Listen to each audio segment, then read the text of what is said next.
On Monday, the 17th of June, the Emirates Maritime Arbitration Centre has welcomed about 120 delegates to a talk by a team from BIMCO about the BIMCO bunker terms of 2018.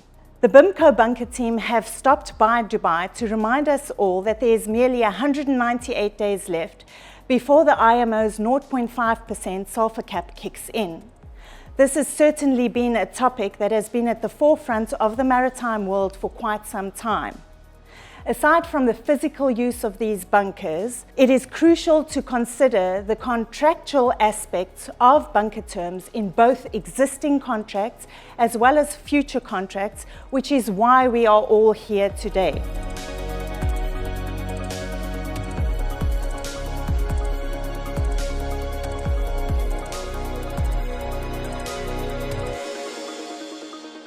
Back in 2018, BIMCO issued the BIMCO bunker terms, which covers purchase of bunkers, and it's made by participants from the industry, both the supplier, buyer and charters. And it covers the issues that you have with, in general, buying bunkers, and have specific issues with liability claim, with time bar for 30 days, etc. That puts you in a good position when you are actually buying bunkers.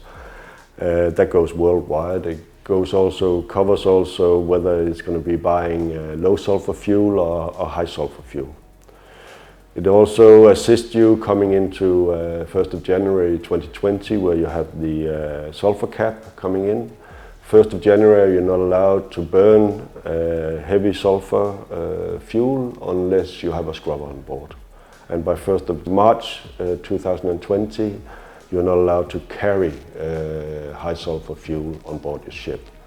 So what we are asking, we've made two clauses that covers what you're allowed to, the definition of the bunkers. And we also made a transition clause that defines who's going to do what when you come to the 1st of January and to the 1st of March.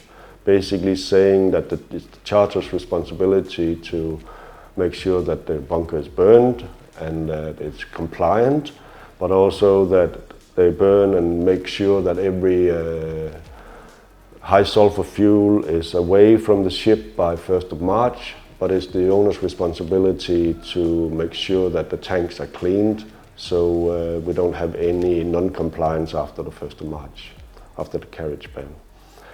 It requires a lot from the owners and from the charters, especially on time charter on these ones, to make sure that there's a lot of cooperation, because there are and cooperation with the bunker suppliers as well, to make sure you get this right spec of your fuel.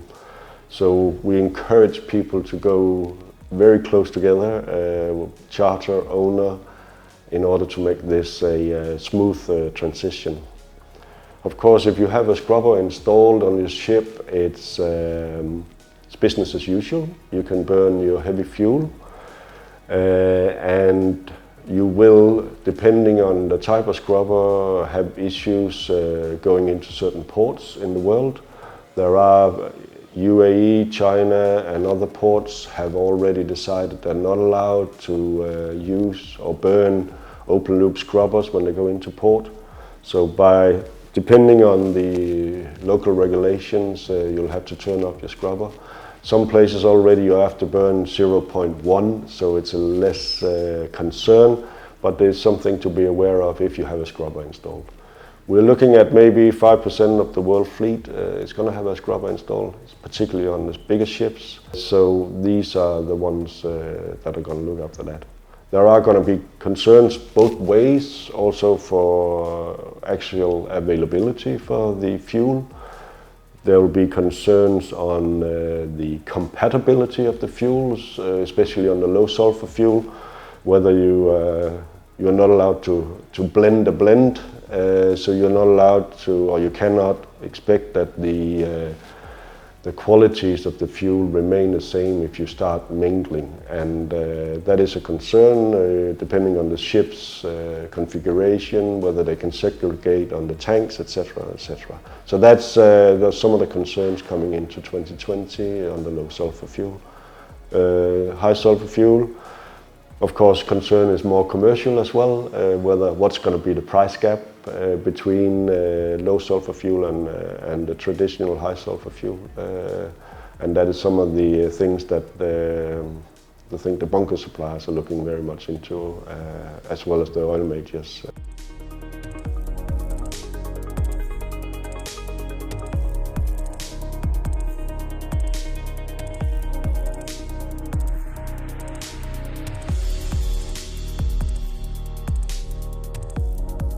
Yeah, so far we can see the IMO 2020, the Sulphur Cap, is the most disruptive regulation we have ever seen from the international shipping industry.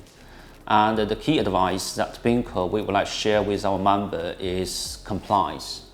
And many elements, I think, for the ship owners and managers and operators we needed to take into account. For example, as the time charter party, under that time charter party, of course, is the obligation of the charterers who is responsible for the bunker. However, the bunker, we can see, quite often the problem is many industry stakeholders, they guess what will be the price difference between the high sulfur fuel and the low sulfur fuel. But however, if you look at the time charter party, the owner, they needed to endeavor the best practice to ensure that the ship is in compliance with the regulation. Meantime, the charterer, you got the responsibility to supply the compliant fuel. So what if something goes wrong? For instance, maybe the fuel turns out to be non-compliant, which also caused the detention, caused the penalty for the ship owner. And it could be the vice versa. For example, the charter, they are okay in terms of the supply of the compliant fuel. However, the ship is not ready to consume that compliant fuel. How to allocate the risks and responsibilities, that is a key element we have developed the BIMCO bunker terms and also IMO 2020 in the clauses. And as to the voyage charter party, I think that currently two clauses we need to carefully look. For instance, if you have the voyage charter party and how you could ensure as a ship owner that comply with the regulation without deviation. For example, sometimes the owner you will be allowed to bunker at the next bunker port just because you couldn't find the compliant fuel in this region. And also could be the liabilities under the bill of lading, who could claim against the ship owner under the voyage charter party. And back to the scrubber, I think at BIMCO we don't have the clear or strong views about the scrubber just because we completely agree this is the commercial part. And of course, it's commercial, that means the owners, you can choose either you would like to have the scrubber or not. And the main elements we could take into account, for example, the regulations and also the bunker availability. It could be the price spread, which of course the most is speculation at the current stage. But anyhow, the scrubber, we developed a scrubber guidance to encourage our members to look at, especially how you could incorporate it into the different charter parties. And the scrubber per se, I think, technically speaking, is not the issue at all because the technology has been available on shore for many, many years. But happened to the shipping industry, I think, especially on the time charter party, especially the charter and the owner, you definitely needed to closely collaborate. Either the charter, sometimes on the long term, the charter party, the charters, they have the incentive to invest to install the scrubber. The key issues which we can see is what if the scrubber malfunction or just the breakdown during that period? Then how you should share the risk or responsibilities. So we strongly recommended our members to take a look at the scrubber guideline, and the main answers will be there. So.